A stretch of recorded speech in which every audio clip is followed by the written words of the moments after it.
മലയാളികളുടെ ദേശീയോത്സവം. ചിങ്ങമാസത്തിൽ അത്തം മുതൽ 10 ദിവസമാണ് മലയാളിയുടെ ഓണാഘോഷം. അത്തം 10-ന് പൊന്നോണം. ചിങ്ങത്തിലെ തിരുവോണം ഓരോ മലയാളികൾക്കും ഗൃഹാതുരത നൽകുന്ന ഓർമ്മകളാണ്. മഹാബലിയുടെ വരവേൽപ്പിന്റെ ഓർമ്മകളാണ് ഓണത്തിന്റെ ഐതിഹ്യങ്ങളിൽ പ്രാധാന്യം. പഞ്ഞക്കർക്കിടകം കഴിഞ്ഞ സമൃദ്ധിയുടെ പൊലിമ മുന്നോട്ട് വയ്ക്കുന്ന കാർഷികോത്സവം, അതാണ് ഓണാഘോഷം. ഓണം മലയാളികളുടെ ദേശീയ ഉത്സവം. ചിങ്ങമാസത്തിൽ അത്തം മുതൽ 10 ദിവസമാണ് മലയാളിയുടെ ഓണാഘോഷം. അത്തം 10-ന് പൊന്നോണം. ചിങ്ങത്തിലെ തിരുവോണം ഓരോ മലയാളിക്കും ഗൃഹാതുരത നൽകുന്ന ഓർമ്മകളാണ്. മഹാബലിയുടെ വരവേൽപ്പിന്റെ ഓർമ്മകളാണ് ഓണത്തിന്റെ ഐതിഹ്യങ്ങളിൽ പ്രധാനം. മാവേലി നാടു വാണിയിടും കാലം മനുഷ്യരെല്ലാവരും ഒന്നുപോലെ എന്ന വരികൾ ജാതിമത ഭേദമന്യേ ഓണം നമ്മുടെ സ്വന്തം ആഘോഷമാണെന്ന് ഊട്ടി ഉറപ്പിക്കുന്നു. ഓണം നമുക്ക് വിളവെടുപ്പ് ഉത്സവം കൂടിയാണ്. പഞ്ഞക്കർക്കിടകം കഴിഞ്ഞ സമൃദ്ധിയുടെ പൊലിമ മുന്നോട്ട് വയ്ക്കുന്ന കാർഷികോത്സവം. വടക്കു മുതൽ തെക്ക് വരെ കേരളം ആഘോഷ ദിനങ്ങളാൽ ഉണരും കാലമാണ് ഓണദിനങ്ങൾ. പൂക്കളും നാടൻ കളികളും ഓണാഘോഷങ്ങളുമായി നാടും നഗരവും ഉണരും കാലം. ഈ സമയം കേരളം സന്ദർശിക്കുന്നവർക്ക് മലയാള തനിമയുടെയും സംസ്കാരത്തിന്റെയും നേരനുഭവങ്ങൾ അടുത്തറിയാം. വള്ളം കളികളും വള്ളസദ്യകളും അത്തച്ചമയവും ആഘോഷങ്ങളും പുലിക്കളിയും കുമ്മാട്ടിയും ഓണത്താറും ഓണവിപണിയും എല്ലാം ചേരുന്ന സമാനതകളില്ലാത്ത സവിശേഷമായ സാംസ്കാരിക വൈവിധ്യത്തിന്റെ കലാപരമായ കാലം കാഴ്ചയേക്കാൾ ഒരു അനുഭവം കൂടിയാണ്. നാടുവാണിരുന്ന മഹാബലി എന്ന ചക്രവർത്തി പ്രജകളെ കാണാൻ വർഷത്തിലൊരിക്കൽ പാതാള ലോകത്തു നിന്ന് കേരളത്തേക്ക് തിരുവോണ ദിവസം എത്തുന്നുവെന്നാണ് ഓണത്തെ സംബന്ധിച്ച കേരളത്തിലുള്ള ഏറ്റവും പ്രബലമായ ഐതിഹ്യം.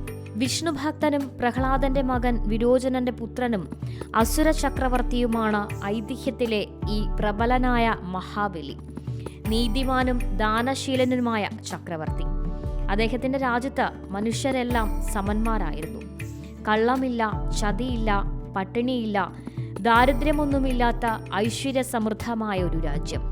നീതിമാനായ ബലിയുടെ കീർത്തി വിശ്വമാകെ പടർന്നു. ഇത്രത്തോളം വളർന്ന മഹാബലിയെ ദേവന്മാർക്ക് ഭയമായി. അശ്വമേധങ്ങളിലൂടെ ശക്തനായ ബലിയെ തളയ്ക്കാൻ ദേവമാതാവ് അതിഥി വിഷ്ണുവിനെ കാണുന്നു. ബലിയെ പരീക്ഷിക്കാൻ വിഷ്ണുവും ഒരുങ്ങി. വിശ്വം ജയിക്കാൻ വിശ്വജിത്യാഗം തുടങ്ങുന്നു മഹാബലി. മഹാവിഷ്ണു ബ്രാഹ്മണകുമാരനായ വാമനനായി ബലിക്ക് മുന്നിലെത്തി 3 കാലടി മണ്ണ് ദാനം ചോദിക്കുന്നു. ദാനശീലനായ ബലി സമ്മതം മൂളി. പെട്ടെന്ന് ഉടൽ വിശ്വത്തോളം വളർന്ന വാമനൻ 2 കാലടികൾ വെച്ച് പ്രപഞ്ചം മുഴുവൻ അളന്നു. 3-ാമത്തെ കാലടിക്കായി വാമനൻ സ്ഥലം ചോദിച്ചു. വിഷ്ണു അവതാരമാണ് വാമനൻ എന്ന് മനസ്സിലാക്കിയ മഹാബലി കുമ്പിട്ട് തന്റെ ശിരസ് താഴ്ത്തിക്കൊടുത്തു. വാമനൻ ബലിയുടെ ശിരസിൽ കാൽ വച്ച് അദ്ദേഹത്തെ പാതാളത്തിലേക്ക് താഴ്ത്തി. ചിങ്ങമാസത്തിലെ തിരുവോണ നാളിലാണ് ഇതെന്ന് മലയാളികളുടെ ഐതിഹ്യം. ഏറെ സ്നേഹിച്ച പ്രജകളെ വർഷത്തിലൊരിക്കൽ കാണണമെന്ന് ബലി മഹാവിഷ്ണുവിനോട് അഭ്യർത്ഥിച്ചു. അങ്ങനെ മാവേലി മലയാളിയെ കാണാൻ തിരുവോണത്തിനെത്തുന്നു. മഹോത്സവമായ ഓണത്തിന്റെ നായകനായി മാവേലി. അത്തം മുതൽ 10 ദിവസം മഹാബലിയെ വരവേൽക്കാൻ നമ്മൾ ഓണം കൊണ്ടാടിയെന്നാണ് ഐതിഹ്യം. വാമനൻ അങ്ങനെ കാൽ വച്ച സ്ഥലമായതുകൊണ്ട് തൃക്കാൽക്കരയായി, പിന്നീട് അത് തൃക്കാക്കരയുമായി. വാമന അവതാരവുമായി ബന്ധപ്പെട്ട ഈ കഥയെ ഓണവുമായി, നമ്മുടെ ഐതിഹ്യവുമായി ബന്ധപ്പെടുത്താവുന്നതാണ്.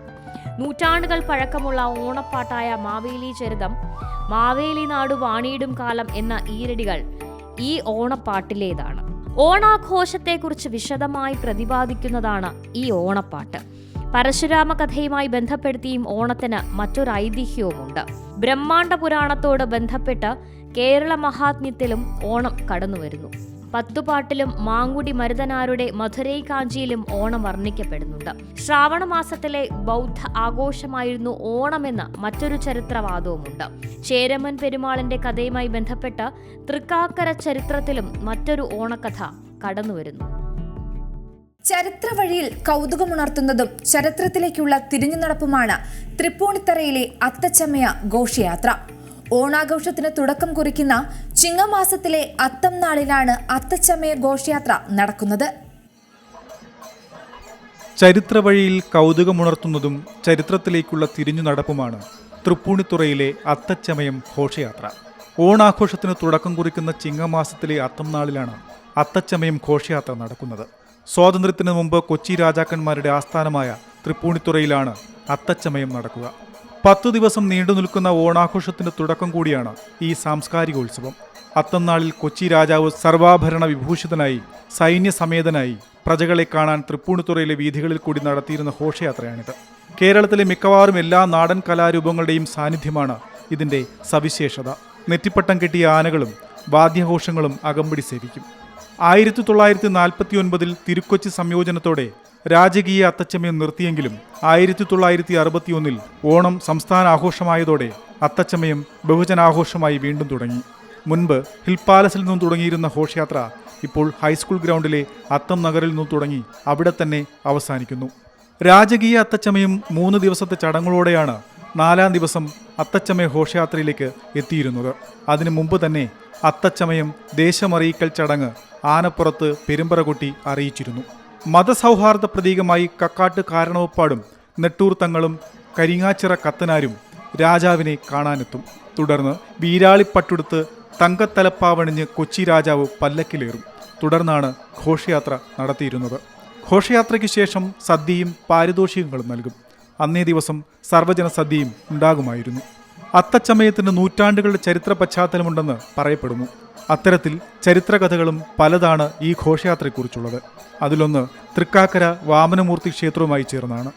അവസാന ചേരമാൻ പെരുമാളിനു ശേഷം 56 രാജാക്കന്മാർ ചേർന്ന് തൃക്കാക്കരയിൽ ഉത്സവം നടത്തിയെന്നും ഇതിൽ അത്തം നാളിലെ ഉത്സവം സാമൂതിരിയും കൊച്ചി രാജാവും ചേർന്നാണ് നടത്തിയിരുന്നതെന്നും കഥയുണ്ട്. ഇതിനായി കൊച്ചി രാജാവ് തൃക്കാക്കരയ്ക്ക് നടത്തിയ യാത്രയാണ് ആദ്യത്തെ അത്തച്ചമയ ഘോഷയാത്രയെന്ന് വാമൊഴി ചരിത്രവുമുണ്ട്. തൃക്കാക്കര ക്ഷേത്രം ഇടപ്പള്ളി രാജാവിൻ്റെ കയ്യിലായതോടെ കൊച്ചി രാജാവിൻ്റെ ഘോഷയാത്ര നിന്നുവത്രേ. തൃപ്പൂണിത്തുറയിലെ അത്തച്ചമയ ഘോഷയാത്രയ്ക്ക് തൃക്കാക്കരയിൽ നിന്ന് കൊട്ടിക്കൊണ്ടുവന്നാണ് കൊടിയേറ്റ്. സാമൂതിരിയിൽ നിന്ന് വന്നേരി പ്രദേശം പിടിക്കാൻ കൊച്ചി രാജാവ് നടത്തിയ പടനീക്കത്തിൻ്റെ അനുസ്മരണമാണ് ഘോഷയാത്രയെന്ന് മറ്റൊരു ചരിത്രകഥ. വന്നേരിയിൽ യുദ്ധം തോറ്റതിനാലാണ് പിന്നീട് ഘോഷയാത്രകളിൽ കൊച്ചി രാജാവ് അത്തച്ചമയത്തിന് കുലശേഖര കിരീടം മടിയിൽ വയ്ക്കുന്നതെന്ന് പറയപ്പെടുന്നു. കൊച്ചിയും വടക്കുംകൂറുമായുള്ള യുദ്ധത്തിൽ കൊച്ചി രാജാവ് ജയിച്ചതിൻ്റെ ഓർമ്മയ്ക്കായാണ് സൈനിക ശക്തി പ്രകടനത്തോടെ അത്തച്ചമയ ഘോഷയാത്ര നടത്തിയിരുന്നതെന്ന് വേറൊരു ചരിത്രകഥയുമുണ്ട്. എന്തായാലും ഗതകാലങ്ങളിലെ സ്മരണീയങ്ങളായ നിമിഷങ്ങൾ മതസൗഹാർദ്ദത്തിൻ്റെ കൂടി പ്രതീകമായി ഓണക്കാലത്ത് എല്ലാ വർഷവും ആഘോഷിക്കപ്പെടുകയാണ് അത്തച്ചമയ ഘോഷയാത്രയിലൂടെ. News desk C Malayalam news.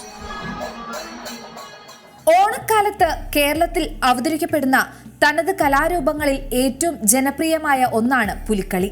ചിലയിടങ്ങളിൽ ഇത് കടുവക്കളി എന്നും അറിയപ്പെടുന്നുണ്ട്. പുലിയുടെയോ കടുവയുടെയോ വേഷം കെട്ടിയ കലാകാരന്മാർ പ്രത്യേക താളത്തോടെ പുലിക്കളി കളിക്കും.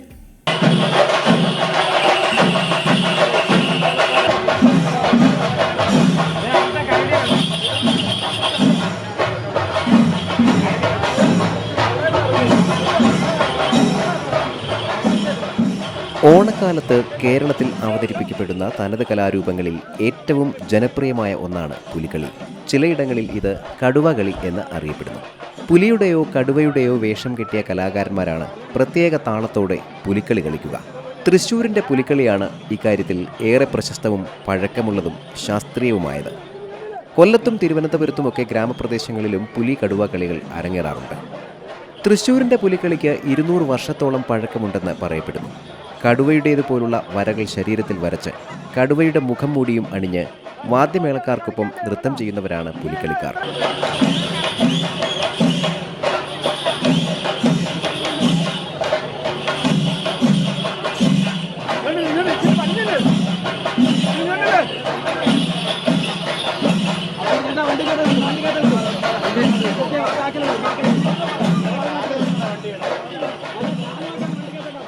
പ്രത്യേക പരിശീലനം ഇത് അവതരിപ്പിക്കാൻ ആവശ്യമാണ്.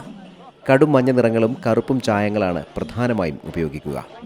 പുള്ളിപ്പുലി വരയ്ക്കുമ്പോൾ പിൻഭാഗത്ത് നിന്ന് വലിയ പുള്ളിയിൽ തുടങ്ങി വയറിലെത്തുമ്പോൾ ചെറുതായി വരയ്ക്കണം. വരയൻ പുലി അഥവാ കടുവയ്ക്ക് 6 തരം വരകൾ വേണം.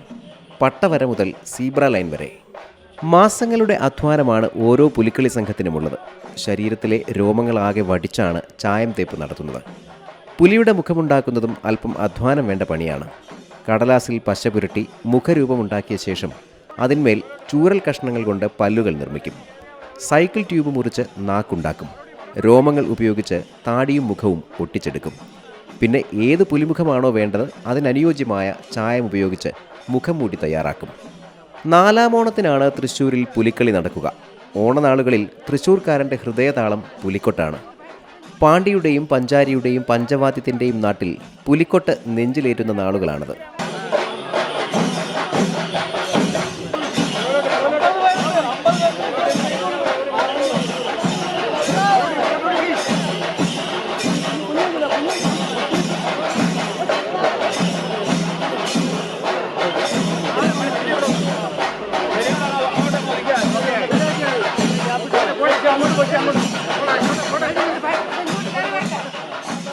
എഴുപത് വർഷം മുമ്പ് തോട്ടുങ്കൽ രാമൻകുട്ടി ആശാൻ ചിട്ടപ്പെടുത്തിയതാണ് പുലിമേളം എന്ന ഈ പ്രത്യേക താളക്കൊട്ട്.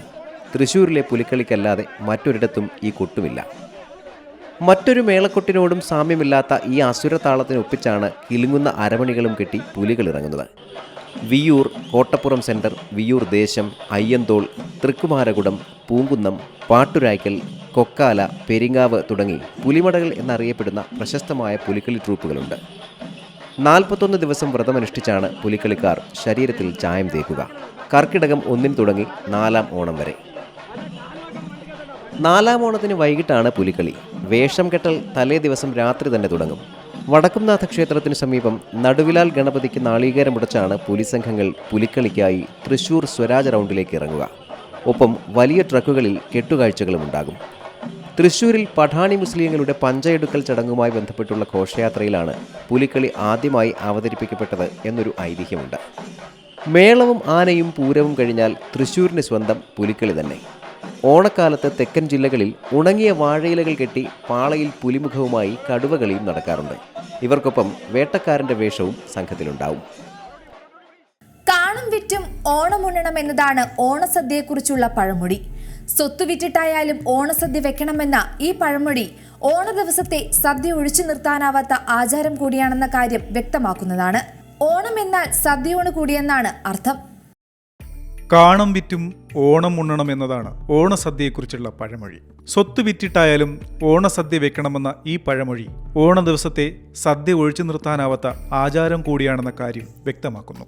ഓണമെന്നാൽ സദ്യയൂണ് കൂടിയാണെന്നാണ് അർത്ഥം. ഓണസദ്യ അതിൻ്റെതായ സവിശേഷതകളുള്ള സദ്യവട്ടങ്ങൾ കൊണ്ട് സമ്പന്നമാണ്. പരിപ്പ്, പപ്പടം, നെയ്യ്, സാമ്പാർ, കാളൻ, രസം, മോര്, അവിയൽ, തോരൻ, എരിശ്ശേരി, ഓലൻ, കിച്ചടി, പച്ചടി, കൂട്ടുകറി, ഇഞ്ചി, നാരങ്ങ, മാങ്ങ അച്ചാറുകൾ, പഴം നുറുക്ക്, കായ വറുത്തത്, ശർക്കര വരട്ടി, അടപ്രഥമൻ, പാലട, പരിപ്പ് പ്രഥമൻ, സേമിയ പായസം, പാൽപ്പായസം തുടങ്ങിയവയാണ് ഓണസദ്യയിലെ വിഭവങ്ങൾ. ഇതിൽ പായസം മാത്രം 1, 2 അതിലധികമോ ആയി സ്ഥാനം പിടിച്ചേക്കാം. ഓണസദ്യ ഒരുക്കിക്കഴിഞ്ഞാൽ ആദ്യം കന്നിമൂലയിൽ നിലവിളക്ക് കൊളുത്തിവെച്ച് ചന്ദനത്തിരി കത്തിച്ച് തൂശനിലയിൽ ഗണപതിക്കും മഹാബലിക്കുമായി വിളമ്പി നൽകണം. സദ്യയിൽ ആദ്യം നെയ്യ് ചേർത്ത് കഴിക്കുന്ന പരിപ്പ് ചെറുപയർ കൊണ്ടോ തുവരപ്പരിപ്പ് കൊണ്ടോ ആണ് കറി വയ്ക്കുക. സദ്യയുടെ അവിഭാജ്യ ഘടകമായ സാമ്പാർ വിവിധയിടങ്ങളിൽ പല രീതിയിലാണ് വയ്പ്. സദ്യയുടെ ഏറ്റവും പ്രധാന വിഭവങ്ങളിൽ ഒന്നാണ് അവിയൽ. മലയാളികളുടെ പ്രിയപ്പെട്ട കറി കൂടിയാണ് അവിയൽ. അധികം എന്തിന് ചോറിന് കൂട്ടുവാൻ അവിയലൊന്ന് ശരിക്ക് ചമയ്ക്കുകിൽ എന്നൊരു ചൊല്ലുണ്ട്. ചേനയും കായയും കുമ്പളങ്ങയും ഒക്കെ ചേരുന്ന കൂട്ടുകറി മധ്യ കേരളത്തിലും വടക്കൻ കേരളത്തിലും നിർബന്ധമാണ് സദ്യയിൽ. ചേനയും കായയും തന്നെ എരിശ്ശേരിയിലെയും ചേരുവ. വെള്ളരിക്ക, കുമ്പളങ്ങ, വെണ്ടയ്ക്ക എന്നിവയിലൊന്നുകൊണ്ടുണ്ടാക്കുന്ന കിച്ചടി തെക്കൻ ജില്ലകളിൽ ഏറെ പ്രചാരമുള്ളതാണ്. പൈനാപ്പിൾ, മാമ്പഴം, മത്തങ്ങ എന്നിവയൊന്നുകൊണ്ടുള്ള പച്ചടി സദ്യയിലെ മധുരമുള്ള കറിയാണ്. കാബേജ്, ബീൻസ്, പയർ, ചേന, പച്ചക്കായ എന്നിവയിലേതെങ്കിലും തോരൻ ഉപയോഗിക്കും. കായമെഴുക്ക് പുരട്ടിയും ചിലയിടങ്ങളിൽ സാധാരണമാണ്. തൈര് കൊണ്ടുള്ള വിഭവങ്ങളിൽ കാളനാണ് വടക്ക് ഏറെ പ്രിയം. കുറുക്കുകാളനും പുളിശ്ശേരിയും സദ്യയിലുണ്ടാകും. പൈനാപ്പിളോ ഏത്തപ്പഴമോ കുമ്പളങ്ങയോ ഒഴിച്ചുകറിയായ പുളിശ്ശേരിക്ക് ഉപയോഗിക്കാറുണ്ട്. കാളൻ കൂട്ടി അവസാനം ചോറുണ്ണുന്ന പതിവുണ്ട്. കുറുക്കുകാളൻ കയ്യിലൊഴിച്ചാൽ വെളിയിൽ പോകരുതെന്നാണ് പ്രമാണം. കാളന്റെ പുളിരസം ഓലൻ കുറയ്ക്കുമെന്നാണ്. വൻപയർ ചേർത്ത് മത്തങ്ങയോ കുമ്പളങ്ങയോ ഉപയോഗിച്ച് തേങ്ങാപ്പാലിലാണ് ഓലൻ ഉണ്ടാക്കുക. പായസത്തിൽ അടപ്രഥമൻ തന്നെ പ്രധാനം. പണ്ട് തേങ്ങാപ്പാലാണ് ചേരുവയെങ്കിൽ ഇന്ന് പാലിലാണ് പ്രഥമൻ കൂടുതലും ഉണ്ടാക്കുക. പാലടയോ പാൽപ്പായസമോ രണ്ടാം പായസമാകും. സേമിയയും പരിപ്പ് പ്രഥമനും സ്ഥിരം വിഭവങ്ങളിലൊന്നാണ്. തെക്കൻ കേരളത്തിൽ അടയിൽ പഴം ചേർത്ത് കഴിക്കുന്നതും പാലട, പാൽപ്പായസം, സേമിയ എന്നീ പായസങ്ങളിൽ ബോളിയോ കുഞ്ചാലടുവോ ചേർത്ത് കഴിക്കുന്നതും പതിവാണ്. പഴയ തെക്കുംകൂർ ഭാഗങ്ങളിൽ സദ്യയ്ക്ക് എരിശ്ശേരി കുറവാണ്. കട്ടി കുറഞ്ഞ കാളനാണ് പുളിശ്ശേരിയേക്കാൾ ഇവിടെ പ്രിയം. വള്ളുവനാട്ടിൽ കാളൻ സദ്യയിലെ പ്രധാനികളിലൊന്നാണ്. മലബാറിൽ സാമ്പാറിന് തേങ്ങ വറുത്തരച്ചു ചേർക്കാറുണ്ട്. പച്ച സാമ്പാർ എന്ന പ്രയോഗവുമുണ്ട്. കൂട്ടുകറിയും ഓലനും എരിശ്ശേരിയും കാളനും സദ്യയ്ക്ക് പ്രധാനം. തലശ്ശേരിയിൽ പുളിങ്കറി എന്ന വിഭവവും പ്രിയമാണ്. കണ്ണൂരിൽ ഓണസദ്യയ്ക്ക് നോൺ വെജ് വിഭവങ്ങൾ ഉണ്ടാകുമെന്ന പ്രത്യേകതയുണ്ട്. ഇഷ്ടമുള്ള ഭക്ഷണമെല്ലാം ഓണത്തിന് കഴിക്കണമെന്നാണ്. ചിക്കനും മട്ടനും മീൻ വിഭവങ്ങളുമെല്ലാം ഉത്തര കേരളത്തിൽ ഓണസദ്യയിലെയും വിഭവങ്ങളാണ്. News desk C Malayalam news. മലയാളിയുടെ ഏതാഘോഷത്തിലും കടന്നുവരുന്ന ഒന്നാണ് തിരുവാതിരക്കളി. കേരളത്തിലെ വനിതകളുടെ തനതായ സംഘനൃത്ത കലാരൂപം. കൈകൊട്ടിക്കളി, കുമ്മിക്കളി എന്നൊക്കെ അറിയപ്പെടുന്ന കലാരൂപം. കേരളത്തനിമയുടെ ഒരു അടയാളം കൂടിയാണ് തിരുവാതിരക്കളി.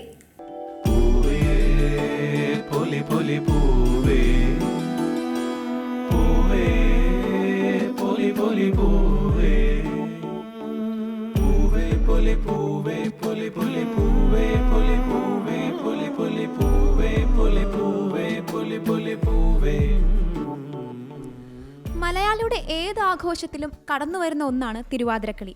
കേരളത്തിലെ വനിതകളുടെ തനതായ സംഘനൃത്ത കലാരൂപം. കൈകൊട്ടിക്കളി, കുമ്മികളി എന്നൊക്കെ അറിയപ്പെടുന്ന കലാരൂപം. കേരള തനിമയുടെ ഒരു അടയാളം കൂടിയാണ് തിരുവാതിരക്കളി. ഓണക്കാലത്താണ് തിരുവാതിരക്കളി സ്ത്രീകളുടെ കൂട്ടായ്മയായി നാടെങ്ങും അവതരിപ്പിക്കപ്പെടുക. ഓണാഘോഷങ്ങളുടെ ഒഴിച്ചുകൂടാനാവാത്ത ഇനം കൂടിയാണിത്. സ്ത്രീകൾ പാട്ടുപാടി കൈകൊട്ടിക്കൊണ്ടാണ് തിരുവാതിര കളിക്കുക. കത്തിച്ചുവച്ച നിലവിളക്കിന് ചുറ്റും നിന്നാണ് കളി. നിലവിളക്കിന് സമീപത്തായി അഷ്ടമംഗല്യവും നിറപറയും കിണ്ടിയിൽ വെള്ളവും വെക്കും. ഒന്നര മുണ്ടും വേഷ്ടിയുമാണ് സാധാരണ വേഷം. പട്ടുപുതച്ച് മലയാളം മണ്ണിൽ സ്വയം ഒരു പൂക്കളമേ, തിരുവോണക്കിളി മൂളി പോരു പോരു, തിരുവാതിര മുറ്റം മൂളി പോരു പോരു.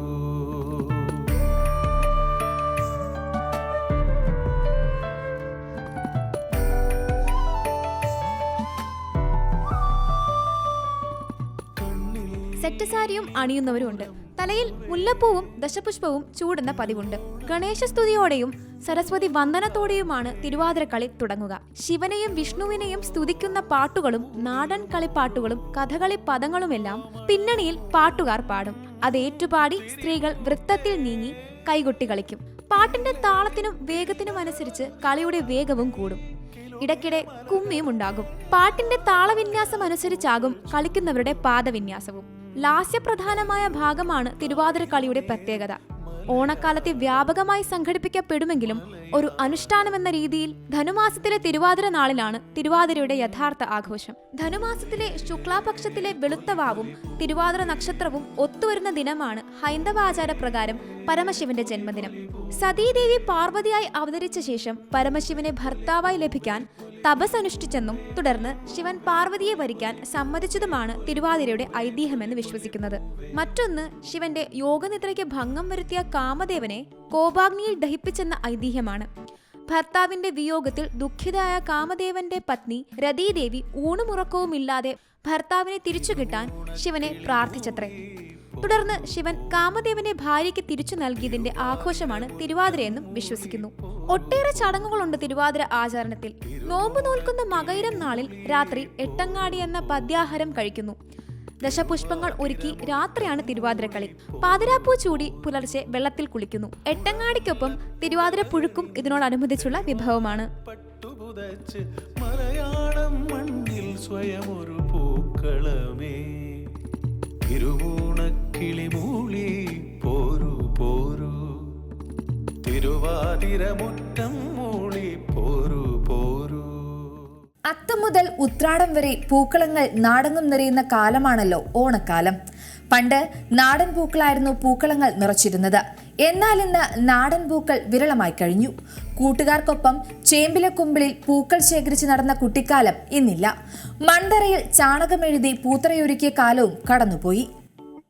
അത്തം മുതൽ ഉത്രാടം വരെ പൂക്കളങ്ങൾ നാടെങ്ങും നിറയുന്ന കാലമാണല്ലോ ഓണക്കാലം. പണ്ട് നാടൻ പൂക്കളായിരുന്നു പൂക്കളങ്ങൾ നിറച്ചിരുന്നത്. എന്നാൽ ഇന്ന് നാടൻ പൂക്കൾ ഗ്രാമാന്തരീക്ഷങ്ങളിൽ കൂടി വിരളമായി കഴിഞ്ഞു. പൂവേ പൊലി പൂവിളിപ്പാട്ടുകളുമായി കൂട്ടുകാർക്കൊപ്പം ചേമ്പിലക്കുമ്പിളിൽ പൂക്കൾ ശേഖരിച്ചു നടന്ന കുട്ടിക്കാലം ഇന്നില്ല. മൺതറയിൽ ചാണകമെഴുതി പൂത്തറയൊരുക്കിയ കാലവും കടന്നുപോയി. തുമ്പയും തെച്ചിയും മുക്കുറ്റിയും കണ്ണാന്തളിയും കൃഷ്ണകിരീടവും കാശിത്തുമ്പയുമൊക്കെ അത്തപ്പൂക്കളങ്ങളിൽ കാണാനില്ലാതായി. ജമന്തിയും ഡാലിയയും ചെണ്ടുമല്ലിയും അരളിയും പലതരം റോസാപ്പൂക്കളുമാണ് അത്തപ്പൂക്കളത്തിന്റെ ഇന്നത്തെ വർണ്ണങ്ങൾ. ഇന്ന് പൂക്കളമൊരുക്കാൻ ഈ അന്യസംസ്ഥാന പൂവുകൾ തന്നെ വേണം. നമ്മുടെ പൂമാർക്കറ്റുകളെ നാടൻ പൂക്കൾ കൊണ്ട് പിടിച്ചു നിർത്താൻ നമുക്കായില്ല. കർണാടകയിലെ ഗുണ്ടൽപേട്ട്, തമിഴ്നാട്ടിലെ തൊവാള, തെങ്കാശി, സുന്ദരപാണ്ഡ്യപുരം, ആയ്ക്കുടി, സാമ്പാർ വടകര എന്നിവിടങ്ങളിലാണ് കേരളത്തിലെ മാർക്കറ്റുകളിൽ പൂക്കൾ നിറയ്ക്കുന്നത്. കേരളത്തിന്റെ ഓണം പൂവിപണിയിൽ നിറയ്ക്കാൻ ആയിരക്കണക്കിന് ഏക്കർ കൃഷിയിടങ്ങളാണ് ഈ അന്യസംസ്ഥാന സ്ഥലങ്ങളിൽ പൂക്കൃഷി നടക്കുന്നത്. ജൂൺ, ജൂലൈ, ആഗസ്റ്റ് മാസങ്ങളിലായി ചെണ്ടുമല്ലിയും ജമന്തിയും ഗുണ്ടൽപേട്ടിൽ നിന്ന് കേരളത്തിലെത്തും. ഓണം കഴിയും വരെ ഇത് തുടരും. മഞ്ഞ ചെണ്ടുമല്ലി, റോസ്, ഓറഞ്ച് ബന്തി, വെൽവെറ്റ് പൂക്കൾ തുടങ്ങിയവ തോവാളയിൽ നിന്നാണ് എത്തുന്നത്. തെക്കൻ കേരളത്തിലെ ഏറ്റവും വലിയ പൂമാർക്കറ്റായ തിരുവനന്തപുരത്തെ ചാലയിൽ പൂക്കളെത്തുന്നത് പ്രധാനമായും തോവാളയിൽ നിന്നാണ്. കർണാടകത്തിലെ ഹൊസൂരിൽ നിന്നും പൂക്കൾ എത്താറുണ്ട്. നമ്മുടെ ഓണത്തിന് നമ്മുടെ പൂക്കൾ എന്ന ലക്ഷ്യത്തോടെ ഓണവിപണിയിലെ പൂവില നിയന്ത്രിക്കാൻ ഒട്ടേറെ ശ്രമങ്ങളും കേരളത്തിലും നടക്കുന്നുണ്ട്. സംസ്ഥാനത്തെ മിക്ക ജില്ലകളിലും ഇപ്പോൾ പൂക്കൃഷി വ്യാപകമായിട്ടുണ്ട്. തദ്ദേശ സ്വയംഭരണ സ്ഥാപനങ്ങളും ഈ ലക്ഷ്യത്തോടെ കർഷകർക്ക് പിന്തുണ നൽകുന്നുണ്ട്. ക്ലബ്ബുകളും സ്ഥാപനങ്ങളും സംഘടനകളുമെല്ലാം പൂക്കള മത്സരങ്ങളും പൂക്കളും തീർക്കുമ്പോൾ നമുക്ക് നമ്മുടെ പൂക്കൾ തന്നെ ഇനി ശരണം. ഓണക്കോടി ഒഴിവാക്കി ഓണം സങ്കല്പിക്കാനാകുമോ? ഓണനാളിൽ പുതുവസ്ത്രം ധരിക്കുകയും ഓണക്കോടി എല്ലാവർക്കും നൽകുകയും ചെയ്യുന്നത് ഓണാചാരത്തിന്റെ ഭാഗം കൂടിയാണ്. തിരുവോണനാളിൽ മഹാബലി എത്തുമ്പോൾ പുതുവസ്ത്രം അണിഞ്ഞൊരുങ്ങി വേണം സ്വീകരിക്കാൻ എന്നതാണ് ഓണക്കോടിയുടെ വിശ്വാസം. ഓണക്കോടി ഒഴിവാക്കി ഓണം സങ്കല്പിക്കാനാകുമോ? ഓണനാളിൽ പുതുവസ്ത്രം ധരിക്കുകയും ഓണക്കോടി എല്ലാവർക്കും നൽകുകയും ചെയ്യുന്നത് ഓണാചാരത്തിന്റെ ഭാഗം കൂടിയാണ്. തിരുവോണനാളിൽ മഹാബലി എത്തുമ്പോൾ പുതുവസ്ത്രം അണിഞ്ഞൊരുങ്ങി വേണം സ്വീകരിക്കാൻ എന്നതാണ് ഓണക്കോടിയുടെ വിശ്വാസം. പൂക്കുളമൊരുക്കുന്നത് പോലെ തന്നെയാണ് ഓണത്തിന്റെ ചടങ്ങായി മാറിയ ഓണക്കോടി നൽകലും. ഓണത്തിന് ബന്ധുക്കൾ പരസ്പരം എല്ലാവർക്കും ഓണക്കോടി സമ്മാനിക്കുന്ന പതിവുണ്ട്. നല്ലൊരു തുക ഓണത്തിന് ഇതിനായി മാറ്റിവെക്കുകയും ചെയ്യും. മുൻകാലങ്ങളിൽ ഓണത്തിന് മാത്രമായിരുന്നു പുതുവസ്ത്രം വാങ്ങിയിരുന്നത്. മഞ്ഞമാസമായ കർക്കിടകം കഴിഞ്ഞ് പുതുവസ്ത്രം കിട്ടുന്ന കാലം സമൃദ്ധിയുടെ കാലമായി ഓണത്തിന് മാത്രമായിരുന്നു. എന്നാൽ ഇന്ന് കാലം മാറി. ആർക്കും എപ്പോൾ വേണമെങ്കിലും പുതുവസ്ത്രം വാങ്ങാമെന്ന നില വന്നു. ആധുനിക വസ്ത്ര രീതികളൊക്കെ വന്നെങ്കിലും ഓണനാളിൽ കസവെടുക്കുന്നതാണ് മലയാളിയുടെ പ്രിയം.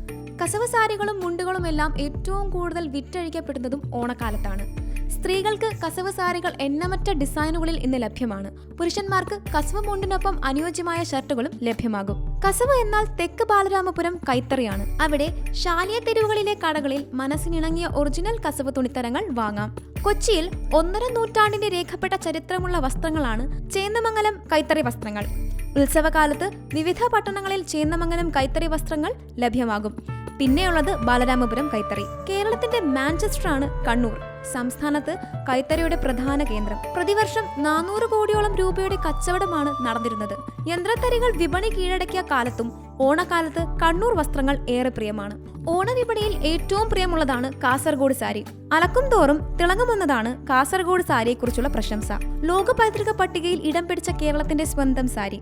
കൈത്തറിക്കൊപ്പം ഓണക്കോടി വിപണിയിൽ ഏറെ നാളായി റെഡിമെയ്ഡ് വസ്ത്രങ്ങളുടെ കുത്തൊഴുക്കാണ്. വസ്ത്രവിൽപ്പനശാലകളും മാർക്കറ്റുകളും മാളുകളുമെല്ലാം ഡിസ്കൗണ്ട് കച്ചവടത്തിലൂടെ തുണിത്തരങ്ങൾ ഏറ്റവും കൂടുതൽ വിറ്റഴിക്കുന്ന കാലം. ഒരു വർഷത്തെ കച്ചവട പ്രതീക്ഷയെല്ലാം തുണിക്കച്ചവടക്കാർക്ക് ഓണവിപണിയെ ആശ്രയിച്ചാണ്. അതിൽ ഇന്ന് മുൻപന്തിയിൽ നിൽക്കുന്നത് ഓൺലൈൻ ബിസിനസ് തന്നെയാണ്. കാലത്തിനനുസരിച്ച് ആഘോഷങ്ങളിൽ മാറ്റങ്ങൾ വന്നെങ്കിലും ഓണത്തിന് കേരളത്തനിമയുള്ള വസ്ത്രങ്ങൾ മലയാളികൾക്ക് നിർബന്ധമാണ്. കസവില്ലാതെ ഓണക്കാലത്തെക്കുറിച്ച് ചിന്തിക്കാനാകില്ല. പക്ഷേ കാലത്തിനനുസരിച്ചുള്ള മാറ്റങ്ങൾ കസവ് വസ്ത്രങ്ങളിലും പ്രകടമാണ്. ട്രഡീഷനും മോഡേണും ഒത്തിണങ്ങിയ വസ്ത്രങ്ങളാണ് ഇത്തവണ ഓണവസ്ത്ര വിപണി കീഴടക്കുന്നത്. ഓണമെന്നാൽ മലയാളികൾക്ക് ഗൃഹാതുര സ്മരണകളുടെ കൂടി കാലമാണ്. ലോകത്തെവിടെയാണെങ്കിലും മലയാളി ഓണം ആഘോഷിക്കും. തിരുവോണ നാളിലെങ്കിലും തനി മലയാളിയാകാനുള്ള ശ്രമം നടത്തും. അതിലേറെ പ്രധാനം വസ്ത്രധാരണം തന്നെയാണ്. കാലത്തിനനുസരിച്ച് ആഘോഷങ്ങളിൽ മാറ്റങ്ങൾ വന്നെങ്കിലും ഓണത്തിന് കേരള തനിമയുള്ള വസ്ത്രങ്ങൾ മലയാളികൾക്ക് നിർബന്ധമാണ്. കസവില്ലാതെ ഓണക്കാലത്തെക്കുറിച്ച് ചിന്തിക്കാനാകില്ല. പക്ഷേ കാലത്തിനനുസരിച്ചുള്ള മാറ്റങ്ങൾ കസവ് വസ്ത്രങ്ങളിലും പ്രകടമാണ്. ട്രഡീഷനും മോഡേണും ഒത്തിണങ്ങിയ വസ്ത്രങ്ങളാണ് ഇത്തവണ ഓണവസ്ത്ര വിപണി കീഴടക്കുന്നത്. ചെടികൾ, പൂക്കൾ, ഓണവിഭവങ്ങൾ, ഗ്രഹാതുരത ഉണർത്തുന്ന മറ്റു വസ്തുക്കൾ, ആളുകളുടെ മുഖരൂപങ്ങൾ എല്ലാം കസവ് വസ്ത്രങ്ങളിൽ പ്രിന്റായി എത്തുന്നുണ്ട്. സെറ്റുമുണ്ടുകളും സെറ്റ് സാരികളും മാത്രമല്ല വെസ്റ്റേൺ ഔട്ട്ഫിറ്റുകൾ വരെ വസ്ത്രവിപണിയിൽ ഇടം നേടിയിട്ടുണ്ട്. കസവും വസ്ത്രങ്ങളിൽ സ്ക്രീൻ പ്രിന്റുകളും ബ്ലോക്ക് പ്രിന്റുകളും ഓണം ഫാഷനിൽ ഇടം നേടിയിട്ടുണ്ട്. വാഴയിലയും ഉപ്പേരിയും ഓണത്തപ്പനും ഓലപ്പീപ്പിയും തലപ്പന്തുമെല്ലാം ഔട്ട്ഫിറ്റുകളിൽ പ്രിന്റ് ചെയ്തിട്ടുണ്ട്. ഓണക്കാലം കഴിഞ്ഞാലും ഉപയോഗിക്കാവുന്ന വസ്ത്രങ്ങളാണ് മിക്കവരും ഡിസൈൻ ചെയ്തിരിക്കുന്നത്. ഓഫ് വൈറ്റിൽ പിങ്ക്, മഞ്ഞ, ഇൻഡിഗോ നിറങ്ങളിലുള്ള പ്രിന്റുകൾക്ക് ആവശ്യക്കാർ ഏറെയാണ്. ബാൻഡനി ഡിസൈൻ, ഡിജിറ്റൽ പ്രിന്റുകൾ, മ്യൂറൽ പെയിന്റിംഗ് എന്നിവയിലുള്ള സാരികളും വിപണി കീഴടക്കുന്നുണ്ട്. സാരികൾക്ക് മിക്കവരും തിരഞ്ഞെടുക്കുന്നത് കോൺട്രാസ്റ്റ് ബ്ലൗസുകളാണ്. Ajrak, mirror work, polka dot, brocade, kalamkari എന്നിങ്ങനെയുള്ള വർക്കുകളിലുള്ള ബ്ലൗസുകളാണ് ഭൂരിഭാഗവും തിരഞ്ഞെടുക്കുന്നത്. കസവ് ചുരിദാറുകൾക്കും ആവശ്യക്കാർ ഏറെയാണ്. ഓഫ് വൈറ്റിൽ എംബ്രോയിഡറി വർക്കും കസവുമുള്ള വെസ്റ്റേൺ സ്റ്റൈൽ കാഷ്വൽ ഔട്ട്ഫിറ്റ്സും വിപണിയിൽ സജീവമാണ്. എല്ലാ സി മലയാളം പ്രേക്ഷകർക്കും ഓണാശംസകൾ.